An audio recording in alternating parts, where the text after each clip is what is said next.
ठीक है, MCQ number 15 हम कर रहे थे इन्वेंट्री का चैप्टर। ठीक है, बिस्मिल्लाहिर्रहमानिर्रहीम। ये the following cost must be expensed, जो लाजमी एक्सपेंस करनी चाहिए। क्या? Cost of purchase at pay to the, जो कीमत खरीद है वो तो कॉस्ट का पार्ट बनती है ना, और जब वो चीज बिकती है तो फिर एक्सपेंस बनती है।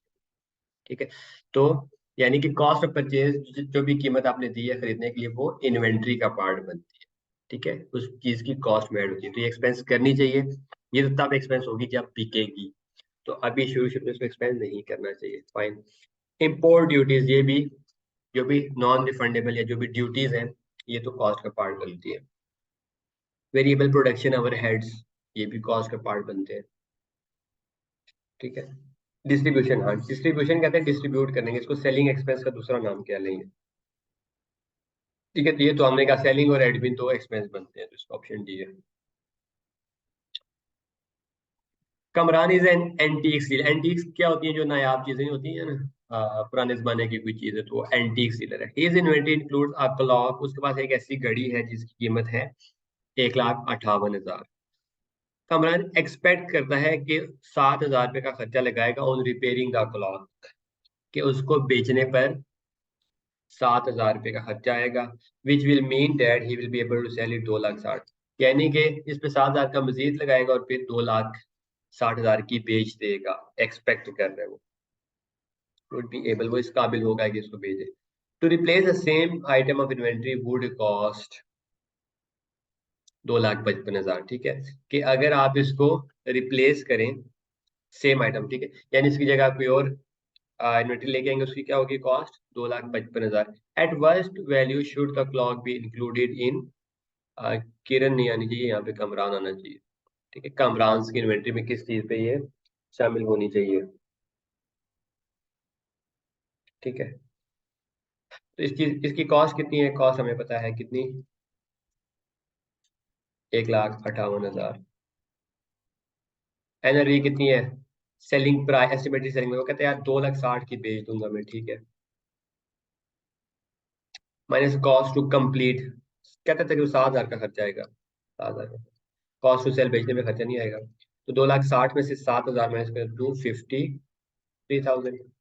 इसकी क्या है? एनआरवी, इसकी कॉस्ट है। लोअर ऑफ कॉस्ट या एनआरवी, क्या लोअर है? कॉस्ट 185, 158। ठीक है, 158,000 पे आना चाहिए। ठीक है, रिप्लेसमेंट कॉस्ट आपके लिए इररेलेवेंट है। ठीक है, जो भी दिए ना, कि अगर इसको सेम रिप्लेस करना चाहते हैं तो वो, ये आपके लिए इररेलेवेंट है। ठीक है, आपके लेवल पे ये आप कॉस्ट अकाउंटिंग में पढ़ेंगे इसका क्या यूज होता है। ठीक है, किसी जिसको रिप्लेसमेंट कॉस्ट पर लिखते हैं, तो आपके लिए क्या है? Lower of cost. IAS 16 में, और सॉरी IAS 2 में lower of cost and NRV का कॉन्सेप्ट है। ठीक है, तो लोअर क्या है? 158, तो 158 पे रिकॉर्ड करो। विच of the following, which what is the unit cost of the following item. एक ऐसा आइटम है जिसकी जिसके ऊपर ये खर्चे उसकी यूनिट कॉस्ट क्या होगी। ठीक है, रॉ मटेरियल 500 का लगा है तो बिल्कुल कॉस्ट का पार्ट बनता है। लेबर भी लगी है भी कॉस्ट का पार्ट, मैन्युफैक्चरिंग भी बनता है। Variable admin, admin selling cost का पार्ट नहीं बनते, तो ये तीनों बनेंगी। तो 5 और 3 8 और 1 900।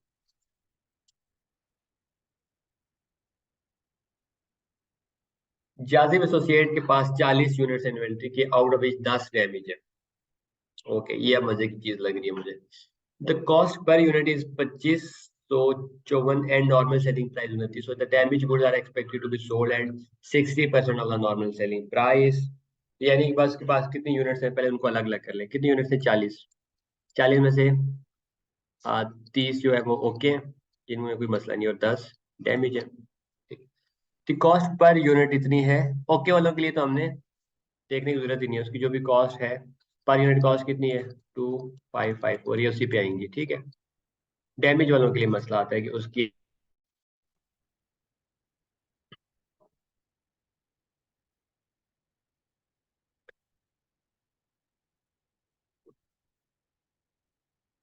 ये आज इंटरनेट का मसला बना हुआ है। चलें जी,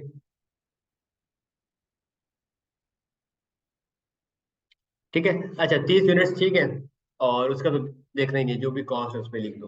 ठीक है, क्योंकि लोअर ऑफ कॉस्ट अगर, ठीक है, अगर एनर्जी ज्यादा भी हुई तो मसला तो नहीं है ना। ठीक है, तो आ, जो भी कॉस्ट है कॉस्ट पे लिखा रहने देंगे। ठीक है, तो जो ठीक है उसकी एनर्जी देखने की जरूरत ही नहीं है। ठीक है, ठीक है।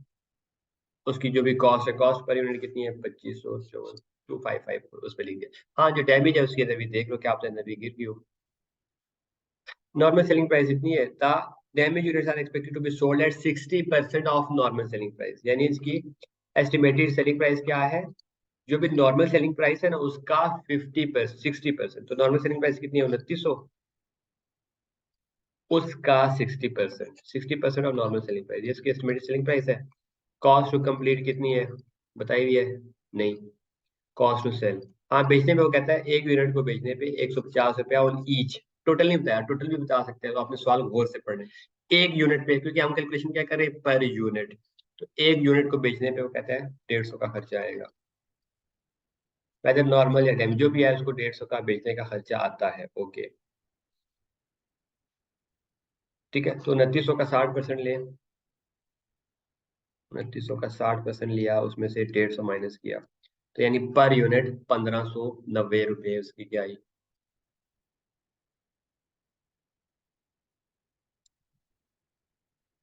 ठीक है, पर यूनिट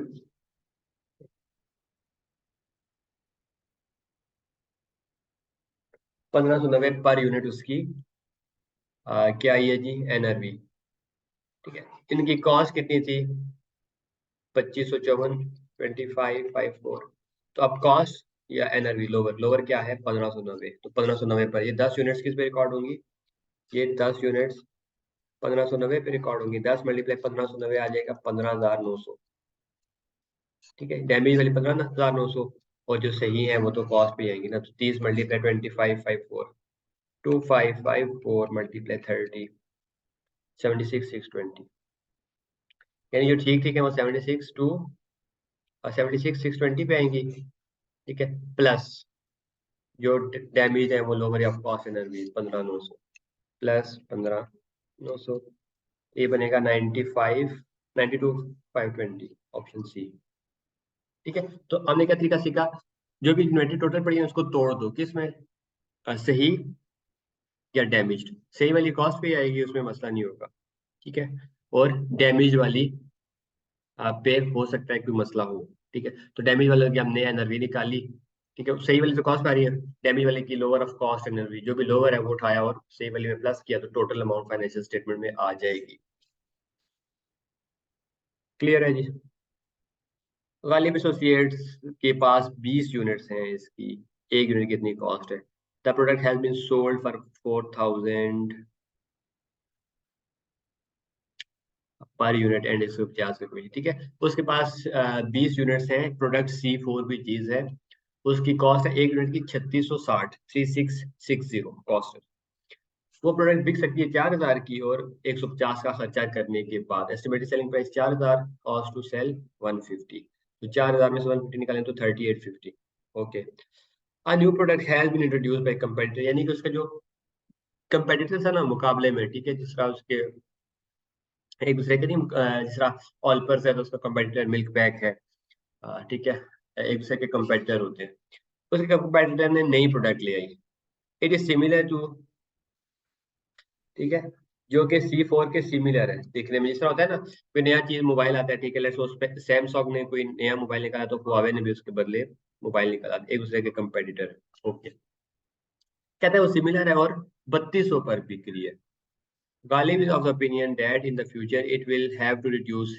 क्या जाहिर बात है जब मुकाबला होता है, ठीक है, इकोनॉमिक्स में आपने पढ़ी होगी कि जहाँ पे कंपटीशन होता है तो प्राइसेस डाउनवर्ड आती है। ठीक है, पहली बात है जो सस्ता बेचेगा चीज, ठीक है, चीज तो एक ऐसी है ना, जो सस्ती बेचेगा उसी की ज्यादा बिकेगी। तो गालिब की ये राय है कि फ्यूचर में जाके, अभी नहीं, फ्यूचर में जाके उसको भी अपनी जो सी चीज वो पहले कितने की बेचा रहे हैं यहाँ पे 4000 की, कहते नहीं आप 3600 3500 पे बेचनी पड़ेगी। तो हमने क्या कहा था एनआरवी तो होती ही फ्यूचर की है कि ये चीज फ्यूचर में कितने की बिकेगी, एस्टिमेटेड अंदाजा लगाया होता है कि कितने की बिकेगी, एस्टिमेटेड सेलिंग प्राइस। तो आज ही इस अंदाजे को दुरुस्त कर लेते हैं क्योंकि हमने एनआरवी निकाल लिया।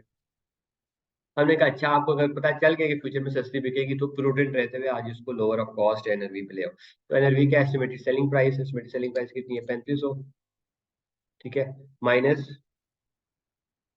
Cost to complete minus cost to sell, complete करने में तो नहीं, कॉस्ट टू सेल, हाँ बेचने में वो कहते हैं यार 150 का कमीशन आता है, वो तो आते ही रहेगा ना, तो माइनस 150।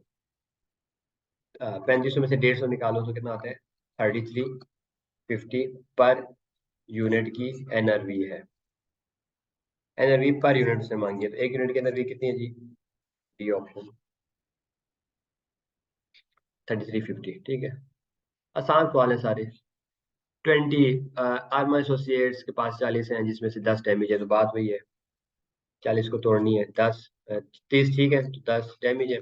ठीक वाली अपनी कॉस्ट पे आएंगी, डैमेज वालों की एनआरवी निकाल लेंगे आप। ठीक है, the cost per unit is इतनी, ये बिल्कुल ऊपर वाले की कॉपी है। ठीक है, तो आपने वहां से देख लेना है। In preparing financial statement for the current year, an entity's closing inventory was understated by 2 lakh. ठीक है, जब फाइनेंशियल बनाए थे तो क्लोजिंग इन्वेंट्री कम लिखी है। ठीक है, तो ये हमने पूरी इसके पीछे लॉजिक मैकेनिज्म पढ़ा हुआ है ऑलरेडी। जब क्लोजिंग कम लिखते हैं तो कॉस्ट ऑफ सेल ज्यादा होती है, कॉस्ट ऑफ सेल ज्यादा होती है तो प्रॉफिट कम होता है, यानी कि क्लोजिंग स्टॉक का प्रॉफिट इस साल के प्रॉफिट से डायरेक्ट रिलेशनशिप है और अगले साल के प्रॉफिट से इनडायरेक्ट। यानी कि इस साल में क्लोजिंग ज्यादा लिखूंगा तो प्रॉफिट ज्यादा होगा। ठीक है, और अगले साल का प्रॉफिट कम होगा। और इस साल अगर मैं इसे अंडरस्टेट किया, इस साल कम लिखूंगा तो प्रॉफिट इस साल का कम होगा, अगले साल का ज्यादा होगा। तो current year profit will B understated, current year profit will B understated. ये तो ऑप्शन है कि करंट ईयर का तो कम होगा, इतना तो हमें पता है। क्यों? क्योंकि क्लोज। ठीक है जी, क्या हम बात करते। ठीक है, तो इस साल का प्रॉफिट तो कम होगा, क्यों? क्योंकि जितना क्लोजिंग कम प्रॉफिट कम। ठीक है, current year profit will B understated. और इस साल प्रॉफिट कम तो अगले साल प्रॉफिट ज्यादा, तो and next year profit will B overstated. तो ये ऑप्शन है बी। ठीक है, नो, ये बाकी सारे ऑप्शन नहीं है। ठीक है, तो इसका 21 का ऑप्शन बी। बहुत ज्यादा डिटेल में हमने कवर किया है इसको। ठीक है, मारिया हेड ओपनिंग इन्वेंट्री इतनी। ठीक है, ये वही है, ये तो बहुत आसान है। इसमें क्या करना है, वो टेबल सा बनाना है। ठीक है, तो हम बना लेते हैं। बैलेंस कितना है, quantity, rate, amount. Closing inventory उसकी 900 यूनिट्स है, 5 रुपए की एक यूनिट पड़ी है ओपनिंग बल्कि। ठीक है, तो 9 5 45। फिर ड्यूरिंग द ईयर ये सारा कुछ है, इसको पहले डेट वाइज लिखे हैं, डेट वाइज है तो बस ठीक है, 5 9 15 18। ठीक है, अब वो क्या करता है, अच्छा पीरियोडिक यूज करते हैं, वेटेड एवरेज। तो यानी कि ये टेबल बनाने की जरूरत नहीं है, पीरियोडिक में क्या करते हैं, आखिरी दिन फार्मूले से निकालते हैं। ठीक है, तो फार्मूले से कैसे निकालते हैं भला? मैं क्या करता था, अच्छा, तो पीरियोडिक में होता था cost of closing, sorry, units of closing stock, units of closing stock multiply rate. तो यूनिट्स पहले निकाले तो कितनी है, 900 यूनिट्स ओपनिंग थी, फिर 1000 मजीद परचेज की तो 1900 होगी, 1900 में से 1250 बेच दी तो 1300। हाँ, 1900 में से 1200, ठीक है, कैलकुलेटर पे करते हैं। 900 यूनिट्स थी जी, फिर 1000 मजीद आई, 1900 में से 1250 बेच दी, और फिर 600 मजीद परचेज की, और फिर 550 बेच दी। यानी मेरे पास क्लोजिंग है 700 यूनिट्स। यूनिट्स तो हम इसी तरह काउंट काउंट करके बताते हैं कि इतनी यूनिट्स है। अब आता है रेट।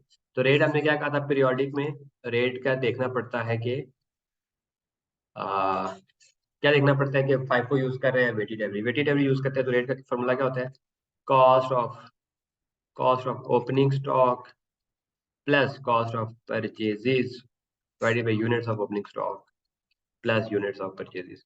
ठीक है, तो यूनिट, तो कॉस्ट ऑफ ओपनिंग स्टॉक कितनी है जी, 900 यूनिट से 5 के हिसाब से पड़ी है, यानी कि 45, plus cost of purchases, 1000 units purchase किए 6 रुपए के हिसाब से, तो कितनी हुई 6000, और 600 यूनिट्स परचेज किए 7 के 6 7 42 पे 40 हुई है। तो 6 और ये 10,200 की क्या है, cost of purchases, cost of opening stock plus cost of purchases divided by units of opening stock की यूनिट्स कितनी थी 900, प्लस यूनिट्स ऑफ परचेजेस 1000 ये, और 600 ये 1600।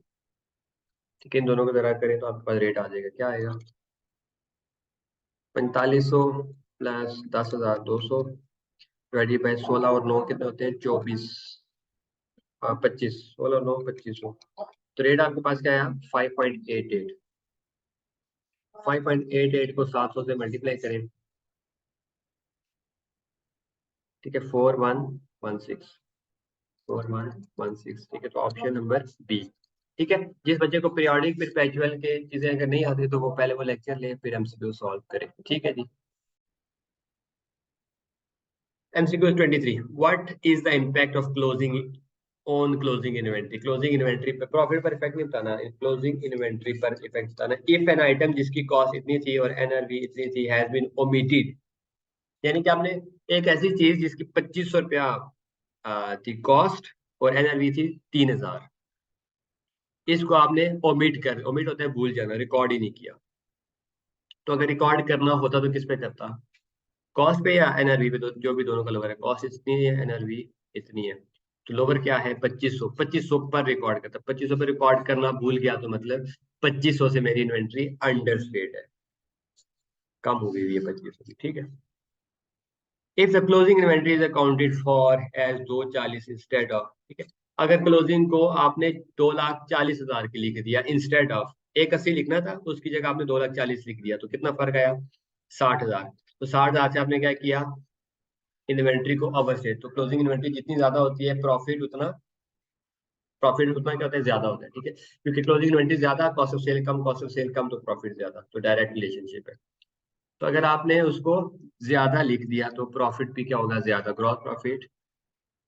अब जब ग्रॉस प्रॉफिट ज्यादा होगा तो नेट प्रॉफिट भी ऑटोमेटिकली ज्यादा ही होगा। Gross profit as well as net profit will be exaggerated, exaggerated मतलब बढ़ा दिया, अंडरस्टैंड तो नहीं होगा, अंडरस्टैंड भी नहीं होगा, नहीं, तेरी बात है, ठीक है। जीपी एस माइनस सी जीपी होता है ना, जीपी के बाद अगर जीपी ज्यादा है तो नेट प्रॉफिट भी ज्यादा ही होगा, क्योंकि बाकी चीजें तो सेम ही है ना सारी। तो ऑप्शन ए।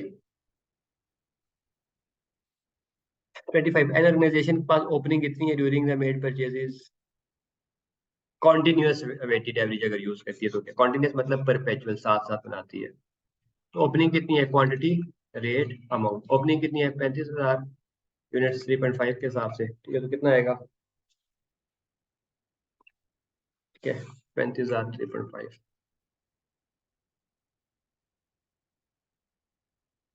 1,22,500, 1,22,500 ड्यूरिंग इसने इसने परचेजेस किए हैं इतनी, तो हर परचेज पे क्या होता है, क्वांटिटी में क्वांटिटी ऐड, तो 35,000 में 40,000 की परचेजेस, 35 और 40 कितनी होती हैं 75,000, क्वांटिटी में क्वांटिटी ऐड, अमाउंट में अमाउंट ऐड, तो उसने परचेज कितनी की है 4,000 40,000 यूनिट्स मल्टीप्लाई 5 के हिसाब से, ठीक है। तो हर परचेज पे हमने क्या कहा था, हर परचेज पे रेट अपडेट होता है, तो 2 लाख रुपया ये आ गया, ठीक है। क्वांटिटी में क्वांटिटी ऐड की 3540 75, अमाउंट में 20 में अमाउंट ऐड की 1,22, तो ये कितना आ जाएगा 1,42,500, तो 1,42,500 डिवाइडेड बाय 75,000, तो रेट कितना आ गया मेरे पास भाई साहब 1.9, ठीक है। सेल उसने की है 50,000 की, ठीक है, तो सेल्स हमने क्या कहा था 50,000 की यूनिट स्टॉक आउट हुआ, ठीक है, ये स्टॉक इन था, आपने पूरा बनाना है, मैं जल्दी जल्दी में करूँ तो स्टॉक आउट, तो हमने क्या कहा था सेल प्राइस इररेलेवेंट होती है, ठीक है, क्योंकि ये टेबल हम सारा कॉस्ट बनाते हैं कि हमारे पास जिस कीमत पर चीज पड़ी है उसी कीमत पर यहाँ से निकलेगी, आगे जाके 500 की बेचो 50 की बेचो 2 रुपए की बेचो वो आपकी मर्जी, हमारे पास जिस कीमत पर पड़ी है इसी कीमत पर निकलेगी, तो हमारे पास किस कीमत पर पड़ी है 50,000 यूनिट्स बेची है, किस कीमत पर पड़ी है इस पे 1.9, तो 50,000 इंटू 1.9 तो 95,000, ठीक है, 95,000 की चीजें निकल जाएंगी।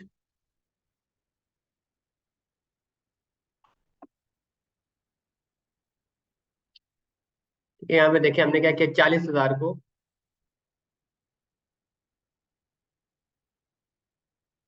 यहाँ पे 40,000 को 5 से मल्टीप्लाई किया तो 20,000 नहीं आता 2 लाख आता है भाई, तो 1,22 जमा 2 लाख कितना होता है 3,22, ठीक है। यहाँ पे 40,000 को 5 से करें तो 2 लाख आता है, तो 1,22,000 में 2 लाख ऐड करें तो 3,22,500, ठीक है, तो 3,22,500 डिवाइडेड बाई 75,000 कितना आता है रेट 4.3,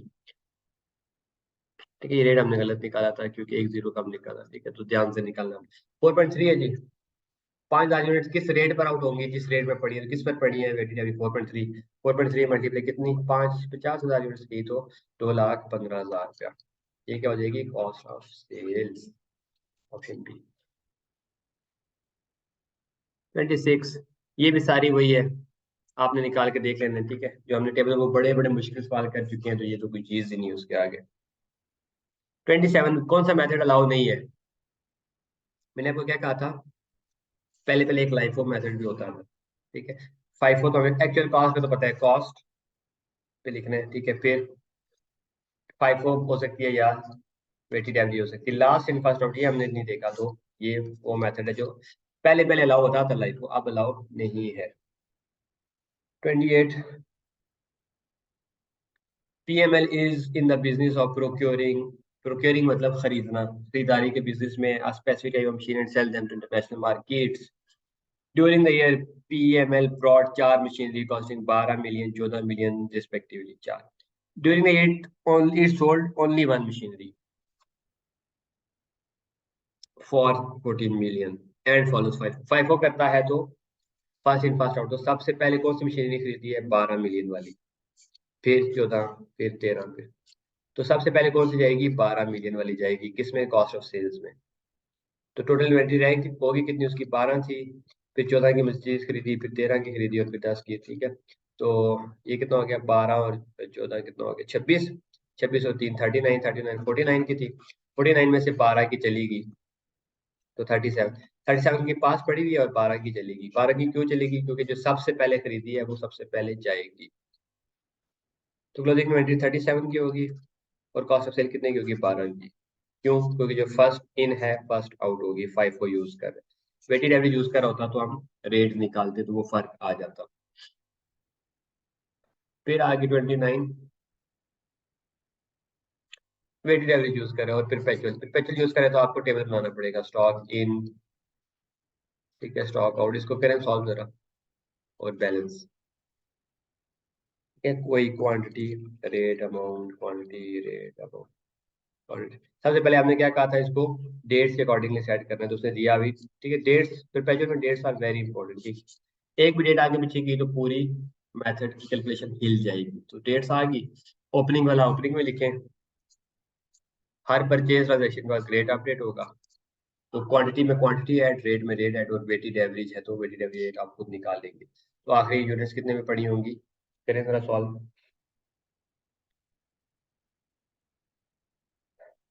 ठीक है, इसको आप कैलकुलेटर पे सॉल्व करेंगे तो आंसर 143.75। फिर 30 MCQs है जी, फिर वही एक जैसी चीज है, नो यूनिट्स, कोई यूनिट बिकी नहीं है, तो बस ठीक है, जो लेते गए हर परचेज ट्रांजैक्शन पर रेट अपडेट होगा। ये भी परचेज हुई है, ये भी हुई है, तो इस पर भी अपडेट, ठीक है। ये तो उसका मेरे ख्याल में कॉपी पेस्ट दिया हुआ है सवाल। पर क्या है, हम्म,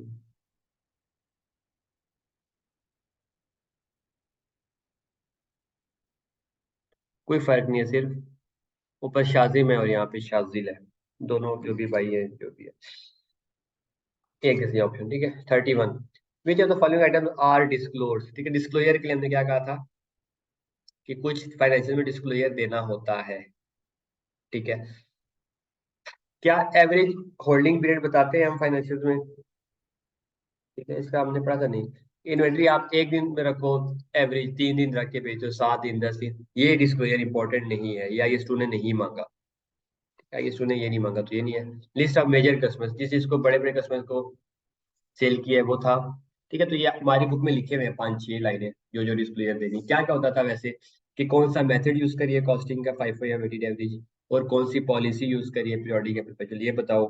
फिर return down during the year वो बताओ, कितना एक्सपेंस को चार्ज हुई है इन्वेंट्रीज वो बताओ, ठीक है। कोई एनआरवी की रिवर्सल या एनआरवी हुई है वो बताओ, ठीक है। और क्लास बताओ, raw material, work in progress, finish good में कितनी है, वो चीजें बतानी है। उसके अलावा जो चीजें वो नहीं बतानी। तो मेजर कस्टमर हमने कहा ये भी नहीं बताने। Amount of expense due to return, हाँ, रिटर्न डाउन पे ऐसे जो एक्सपेंस हुआ है वो बताओ। Lead time in procuring, lead time क्या होता है ये नहीं बताना होता। लीड टाइम होता है क्या है, कि उतना कितना वक्त आपको लगता है ऑर्डर देने में, ठीक है। ऑर्डर दे देते हैं जिस दिन, उससे जिस दिन सामान आता है कितना टाइम होता है, ठीक है। फर्स्ट करें मेरा लीड टाइम 10 दिन है, यानी कि अगर मैं आज ऑर्डर दूंगा ना, ठीक है, आज लेट्स सपोज 10 जनवरी है, तो मुझे सामान मिलेगा 20 जनवरी को, और अगर 20 को दूंगा तो 30 को मिलेगा, यानी 10 दिन का एक लीड टाइम है, तो ये बताने की जरूरत नहीं होती। Business following is not a disclosure, क्या आप नहीं बताना, पॉलिसीज बताते हैं बिल्कुल, कॉस्ट फार्मूला भी बताते हैं, रिटर्न ऑन बताते हैं, लोकेशन,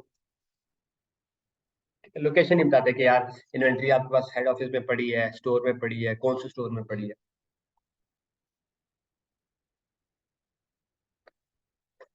ठीक है, सुपर इलेक्ट्रॉन एमसीक्यू स्टडी थी, सुपर इलेक्ट्रॉनिक ने क्या किया, 10 कंडीशनर पाए कि 50,000 के, टू जो से हेड ऑफिस में इंस्टॉल किए हैं,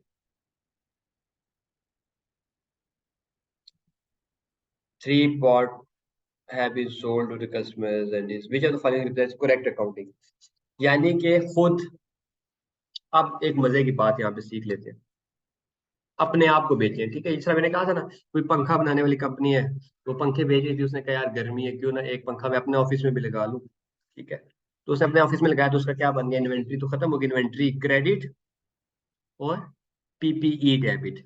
जाहिर बात, उसका प्रॉपर्टी प्लांट बन गया, वो पंखा 5 साल 10 साल चलेगा, तो वो डेप्रिशिएट होता रहेगा। एक बात, दूसरी बात ये आपने याद रखनी है, कभी भी कंपनी खुद से प्रॉफिट नहीं कमा सकती, अपने आप से, अपने आप से प्रॉफिट नहीं कमा सकती।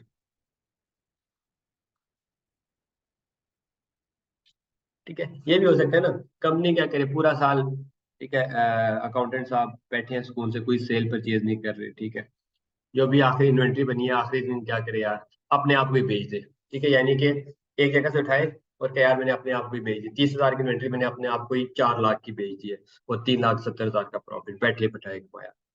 ठीक है, और अपने आप को जब बेचेगा और उधार भी बेचेगा, तेरी बात, पैसा तो उसके पास है नहीं, कंगला हुआ है, तो क्या करेगा, रिसीवेबल डेबिट 4 लाख से, ठीक है, और सेल्स क्रेडिट कर देगा, क्या मैंने 4 लाख की सेल की है। या तो कैश में करे तो मजा भी आए, कैश में करते नहीं है। ठीक है, तो अपने आप से स्टैंडर्ड ने क्या कहा कि कभी भी अपने आप से प्रॉफिट लेना जायज नहीं है। ठीक है, मेरी अपनी चीज है, अगर मैं उसको यूज करता हूँ तो अपने आप को प्रॉफिट पर नहीं बेचूंगा। बाकी इसकी डिटेल में FAR 1 में आपको पढ़ाऊंगा, IAS 16 में एक है टॉपिक। फॉर द टाइमिंग ये कि अपने आप को प्रॉफिट जायज नहीं है। ठीक है, तो क्या करेंगे, 10 यूनिट्स लिए 50,000 के, कितना हुआ, 5 लाख के आए, तो उसमें से दो ऑफिस के लिए यूज कर लिए। ठीक है, 2 यूनिट 50,000 रुपये के हिसाब से ऑफिस के लिए यूज किए, 1 लाख, यानी कि 1 लाख से क्या हो गया, और पीछे कितना रह गया, 1 लाख के यूज कर लिए तो पीछे रहेगी जी 4 लाख के। ठीक है, ये तो अपने तक, तो अपने वाला मैंने क्या कहा, एक्सपेंस अलाउ, प्रॉफिट अलाउ नहीं है, तो बाकी जो बाहर बेचे ना, 3 have been sold to customer at a profit margin, remaining are still in stock, यानी 2 खुद यूज कर लिए, उसको तो देखना ही नहीं है, जो 3 बिके ना वो कॉस्ट ऑफ सेल बनेगी। तो 3 बिकेगी कितनी, 50,000 का एक था ना, तो 3 जो बिके उसकी कीमत कितनी है, तो 1.5 लाख। ठीक है,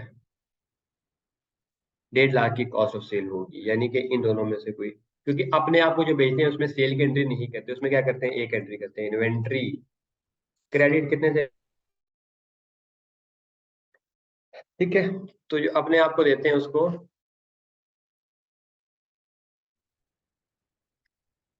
आज इंटरनेट का सख्त मसला आया हुआ है, चले, तो जो अपने आप को देते हैं उसको क्या एंट्री करते हैं, बस direct inventory credit, to PP अगर बना दिया तो पीपी डेबिट, यानी कि कॉस्ट ऑफ सेल नहीं बनाते। ठीक है, क्योंकि प्रॉफिट अपने आप से सेल या कॉस्ट ऑफ अपने अपनी चीज से उठा के दूसरी जगह लिख रखिए तो नहीं बनाते। ठीक है, तो खाली जो बायर बेची है ना उनको कॉस्ट ऑफ सेल बनाते हैं। और तो 3 उसने क्या किए, कस्टमर को बेची है, तो 50,000 की एक थी, 3 कस्टमर को बेची है, तो 1.5 लाख रुपया कॉस्ट ऑफ सेल है। ठीक है, तो इन दोनों में से कोई एक ऑप्शन होगा। ठीक है, अब इन्वेंट्री रिहाई कितने की है, मैंने कहा अच्छा 5 लाख की इन्वेंट्री थी, क्योंकि 50,000 की एक थी, 10 यूनिट, तो 5 लाख की इन्वेंट्री थी, उसमें से, ठीक है, लाख रुपए की इन्वेंट्री तो मैंने खुद यूज कर ली, इन्वेंट्री क्रेडिट पे डेबिट और 1.5 लाख की प्राइस बेच दी। इन्वेंट्री में से तो निकलेगा, लेकिन कॉस्ट ऑफ सेल नहीं बनेगा, वो इन्वेंट्री क्रेडिट पीपी डेबिट हो जाएगा। ठीक है, तो 5 लाख की थी, उसमें से लाख रुपए की खुद यूज कर ली, और 1.5 लाख की, तो पीछे कितनी रहेगी, 2.5 लाख की, तो ऑप्शन डी।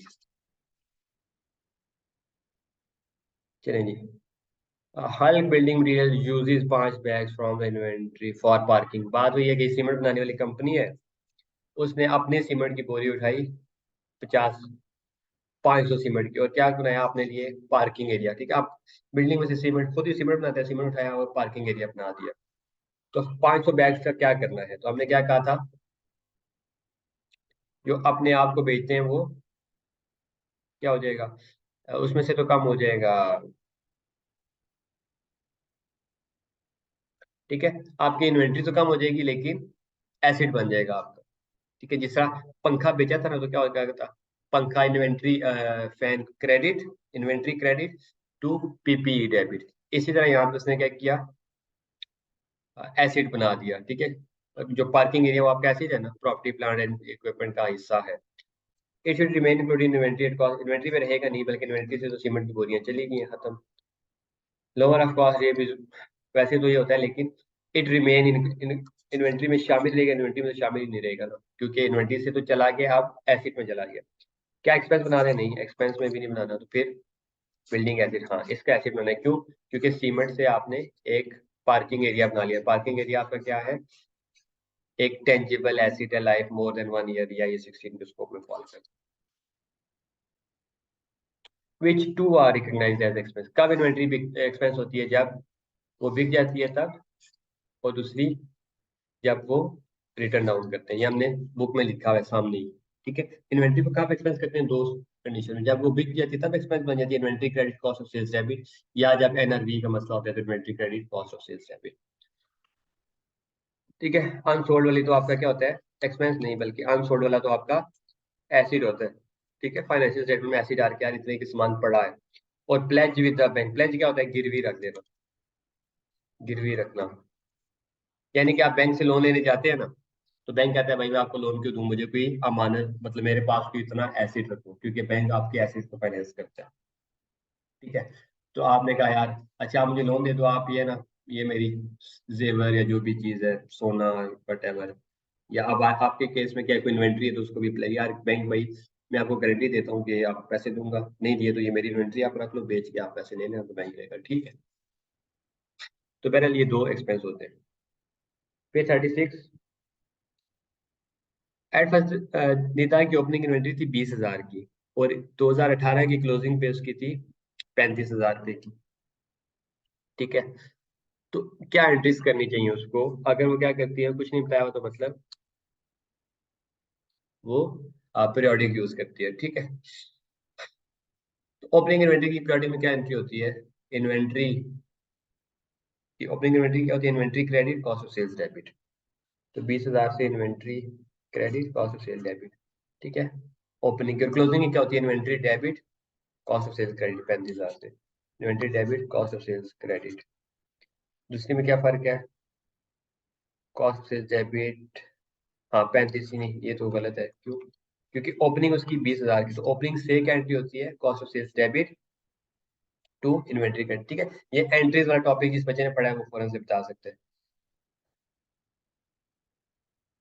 फिर inventory debit,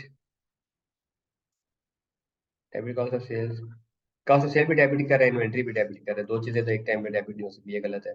cost of sale भी क्रेडिट कर रहा है, इन्वेंट्री, तो दो चीजें एक टाइम पे नहीं हो सकती, तो और ये तो हो नहीं सकती, तो ऑप्शन ए। 37, अली का ओपनिंग था इतना, परचेजेज इतनी की है, सेल्स इतनी की है, क्लोजिंग इन्वेंट्री है, तो ग्रॉस प्रॉफिट क्या था, तो ग्रॉस प्रॉफिट निकालना कौन सा मुश्किल है। ठीक है, ओपनिंग स्टॉक कितना था, 15 लाख का, परचेजेस की है 2550। ठीक है, क्लोजिंग उसका रह गया कितना, 1 मिलियन। तो कितने की चीजें उसने बेची, कॉस्ट ऑफ सेल्स, इन दोनों का बैलेंस शीट निकाले, 15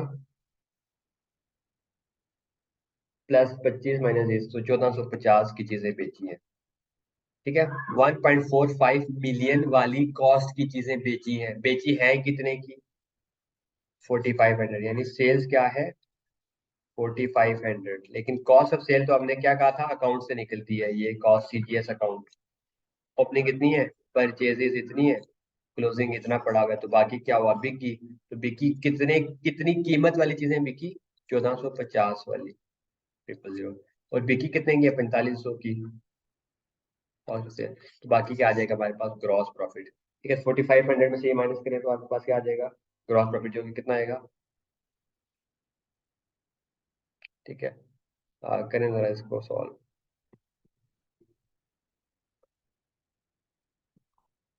ठीक है देखते हैं यहाँ पे 2550 जमा 1500 माइनस 1000। अच्छा यहाँ पे 1450 नहीं आता ये 3050 आता है। ठीक है तो 3050 तो 4000 में से 4500 की बिकी हैं चीजें जो बिकी है उनकी कीमत कितनी थी 3050 ये बैलेंसिंग फिगर आती है यहाँ पे। ठीक है तो 3050 माइनस करें कितना आ जाएगा 1450।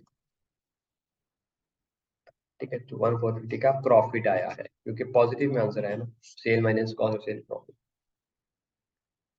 पर्सनल यूज के लिए अगर सामान ले गया तो क्या एंट्री करेगा ड्राइंग्स डेबिट इन्वेंट्री क्रेडिट। ठीक है सेल जब हो पर्सनल यूज के लिए तो सेल तो हुई ही नहीं है ना सेल तो वो होती है जो बाहर आप चीज बेचते हैं मालिक खुद चीजें उठा के लेगा तो ड्राइंग्स की एंट्री आप ऊपर जाके देखेंगे ड्राइंग्स एक्सपेंस डेबिट टू क्या होती थी drawing expense debit to inventory credit oh sorry drawings debit inventory credit. ठीक है ड्राइंग्स अकाउंट डेबिट या परचेजेज या इन्वेंट्री जो भी है वो क्रेडिट। यहाँ पे ड्राइंग्स डेबिट लेकिन ओपनिंग नहीं है नहीं हो सकता। Drawings debit to trading account credit ये भी नहीं हो सकता। Drawings debit to sales sales होती नहीं अपने आप को करें तो drawings account debit to purchases और किसके साथ कॉस्ट के साथ। वेरी इंपॉर्टेंट क्योंकि हमने क्या कहा था अपने आप को तो प्रॉफिट कर ही नहीं सकते ना। ठीक है अपने आप को बिजनेस सेल कर दिया अपने मालिक को तो प्रॉफिट तो अलाउ ही नहीं अपने आप से। तो कॉस्ट के साथ जो भी कॉस्ट है बस उसी पे ये काम हो जाया करेगा। 38 हो गया 39 bulk buildings materials uses 500 bags for inventory for parking area ये ऊपर वाला ही है। ठीक है तो उसको जो आप आपने यूज बना लेते हैं तो क्या बनाते हैं उसको non current asset debit to credit क्या इन्वेंट्री अगर परपेचुअल होता है तो इन्वेंट्री होती है लेकिन पीरियोडिक है तो इन्वेंट्री उसने बनाई नहीं है तो परचेजेस बनाई होंगी तो उसी को क्रेडिट कर दो।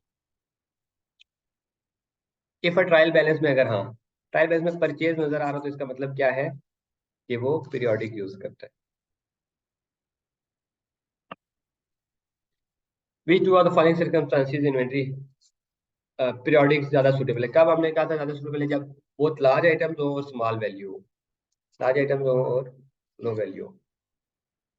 परपेचुअल कहाँ पे ज्यादा सुटेबल है यहाँ पे या तो इन्वेंट्री की मूवमेंट फ्रीक्वेंट हो ये हमने वो जो पढ़ा था ना ऊपर बुक से ही आया हुआ है ये कोई बायस चीज नहीं है और हाई वैल्यू आइटम हो। ठीक है फिर 43 an entry uses periodic periodic use करती है तो मतलब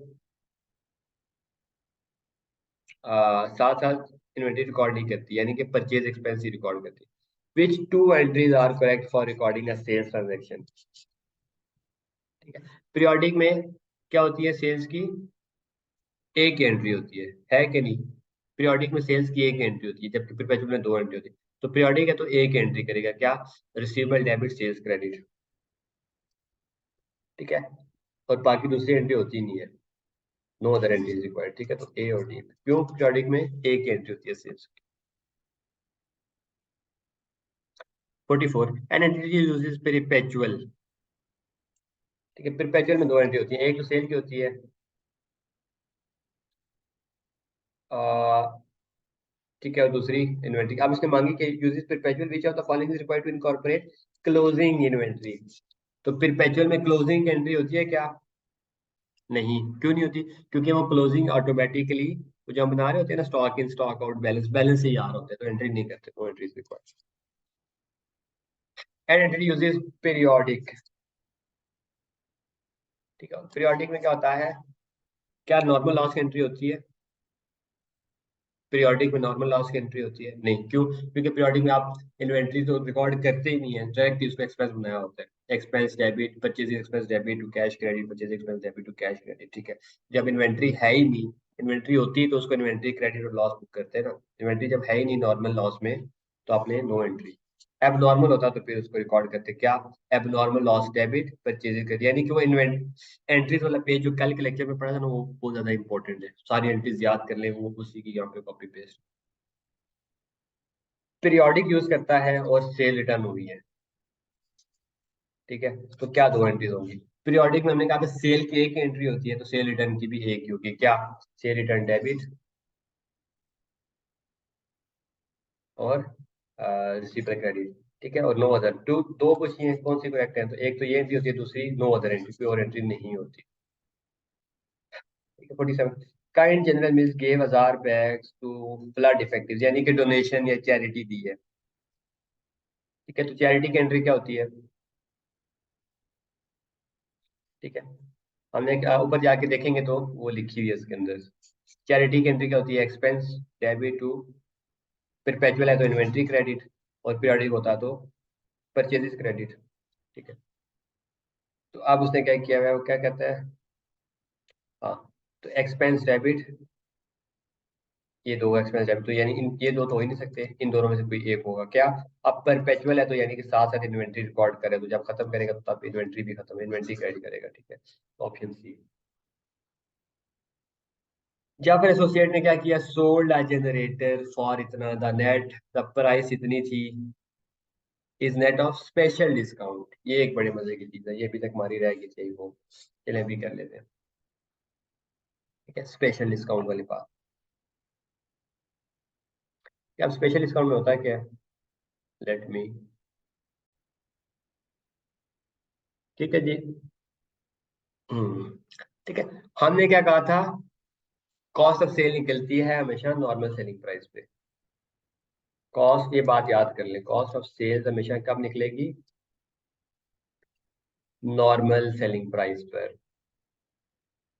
कोई स्पेशल डिस्काउंट वाली चीज अलाउ नहीं है,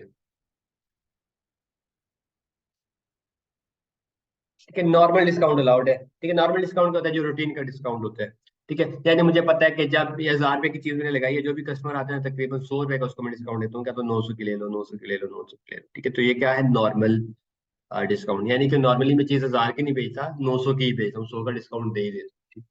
ये नॉर्मल डिस्काउंट हो गया। स्पेशल डिस्काउंट क्या होता है कि अब मेरा कोई दोस्त आ गया या कोई ऐसी चीज के स्पेशल डिस्काउंट देना पड़ा, ठीक है। 1000 रुपए की चीज वैसे तो मैं 900 की बेचता हूँ, 100 तो नॉर्मल डिस्काउंट देता ही देता हूँ, लेकिन इसको मैंने कहा यार तुम 600 के ले लो, यानी कि 400 रुपया उसको डिस्काउंट दिया, तो वो क्या है, स्पेशल डिस्काउंट। तो स्पेशल डिस्काउंट अलाउ नहीं है कॉस्ट ऑफ सेल के लिए, देखिए कॉस्ट ऑफ सेल का कैसे निकलती है, नॉर्मल सेलिंग प्राइस पर। पहले हम उस चीज की नॉर्मल सेलिंग प्राइस निकालेंगे और फिर उस पर करेंगे रेट, ठीक है। तो अब इसमें हमने करना क्या है, the price is net of 60,000 special discount, यानी कि आपने 1440 की बेची चीज, लेकिन इसमें से नेट हुआ हुआ है 60,000, स्पेशल स्पेशल डिस्काउंट माइनस हुआ हुआ है, तो हमने कहा यार स्पेशल डिस्काउंट तो अलाउ ही नहीं है, तो इसको कैलकुलेशन किया तक अलाउ नहीं है। बाकी आपका बिजनेस है, आप चीज 500 रुपए की बेचो, 0 रुपए की बेचो, सारे स्पेशल डिस्काउंट है, तो वो आपकी मर्जी है, ठीक है, आपका बिजनेस है। हमने क्या कहा, कैलकुलेशन के लिए स्पेशल डिस्काउंट अलाउ नहीं है, तो 60,000 रुपये इसमें ऐड किया, तो कितना आ जाएगा, 1.5 मिलियन। ये इसकी क्या है, नॉर्मल सेलिंग प्राइस, ठीक है। तो निकलती कैसे है, मार्कअप मार्जिन का कॉन्सेप्ट समझाया था ना, तो markup margin concept is all on the normal selling price, तो एस माइनस सी जीपी, सेल क्या लेनी है, नॉर्मल सेलिंग प्राइस, ये। अब इसमें क्या है, 15% मार्कअप, मार्कअप का वर्ड जहाँ पे भी यूज होगा तो समझो कॉस्ट 100% लेनी है और 25% मुझे मार्कअप चाहिए, तो ये 125 होगा, एक जहरी बात, 125 में से अगर 100 माइनस करूंगा तो 25 बचेगा ना, फाइन। अब ये 15 मिलियन क्या है, सेल प्राइस को रिप्रेजेंट कर, तो सेल कितना है, 125, यानी कि 15 है क्या सेल, और सेल कितनी है यहाँ पे 125, ये 1.5 मिलियन 125 को रिप्रेजेंट करता है। मैंने क्या निकालनी है, कॉस्ट की फिगर 100 की, तो करें जरा,